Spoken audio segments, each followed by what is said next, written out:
Hey everyone, this is Arcanias SMC here, and I was just going to do a quick video on the newer reactor that I built. This is from Big Reactor's mod. Comes included with FTB Monster. My previous reactor that was powering everything was 3 cores. This one is 25 cores, so it's a footprint of 5 high. The last one was a footprint of 1 and it was only 3 high. So this one's considerably more powerful. You can see right here it is doing 5,000 redstone flux. The previous one was about 600, so I think this is like 8 times more powerful.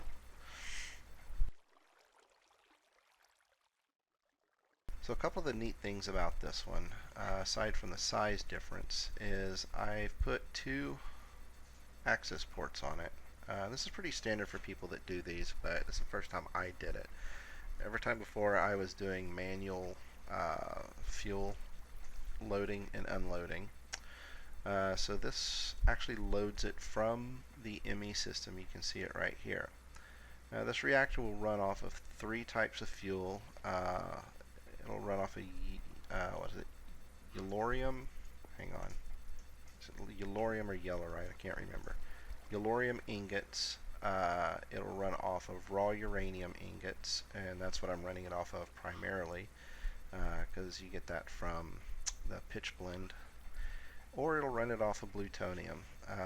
Plutonium is made with the byproducts of either the yellorium or the raw uranium. It's the garbage that comes out called cyanide. So this is basically going.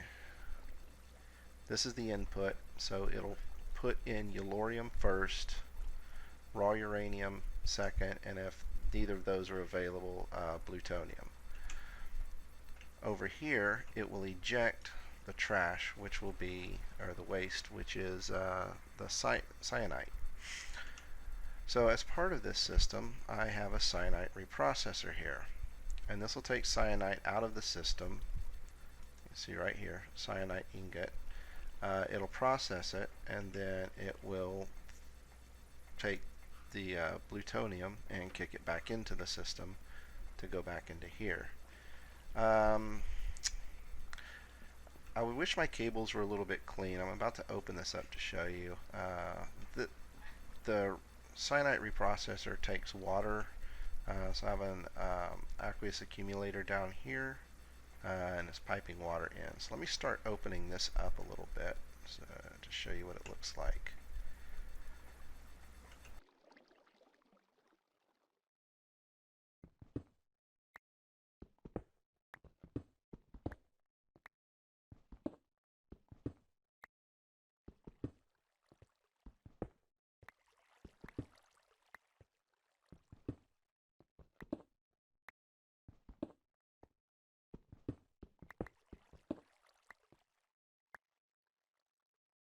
I'm not going to open it up all the way, but this whole thing is designed where I run my power 3 deep and my ME cable 2 deep. So everywhere in here it's like this. I know there's ways that you can combine this into a single block and use facades and everything else. I just haven't got there yet. I haven't figured it out. So you have the power coming in this way that runs through here. It's going to run in between here and she's doing something with windows in there. Anyway, so it runs under there. You can see there's a little bit here, but trust me, it all runs under there. The one thing that I am doing a little bit differently here than I've done before is previously I was running 2 3-core reactors, one here at the base and one wherever my quarry was.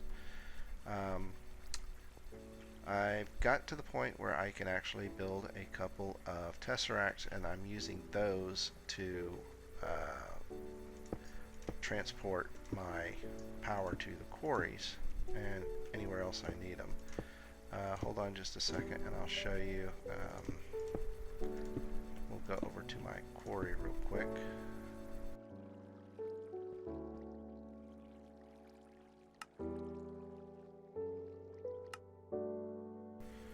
Okay, here's my quarry.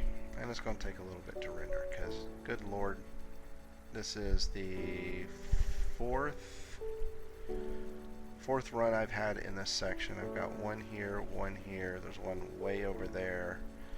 And this is in extreme hills, so we're getting all the emeralds along with everything else.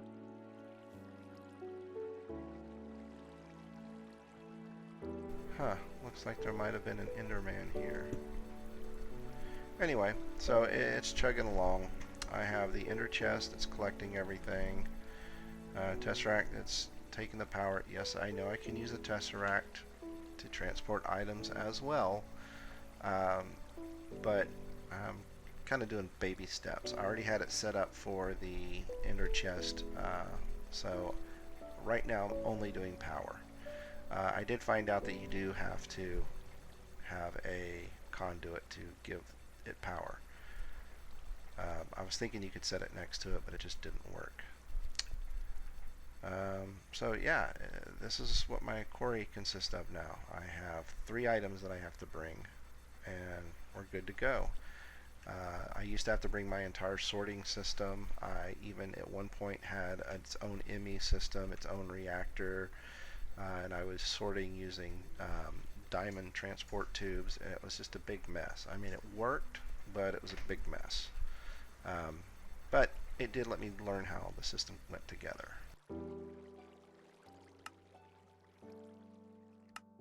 Let's go back home, and you can see I have made a couple of additions to the ME system. I put monitors up there for the things that I want to monitor.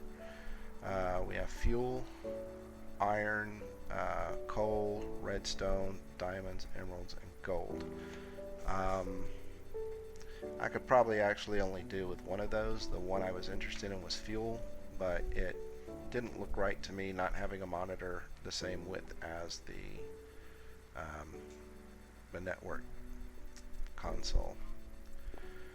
And so that's about it.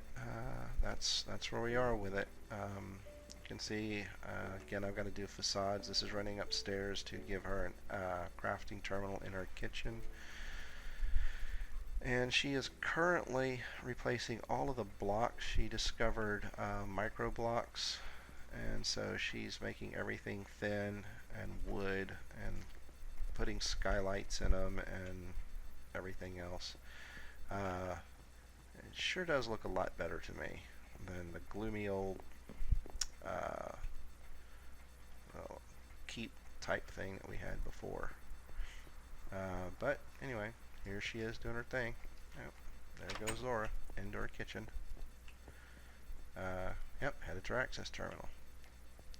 Anyway, that's it. That's all I got on the reactor. Catch you guys next time.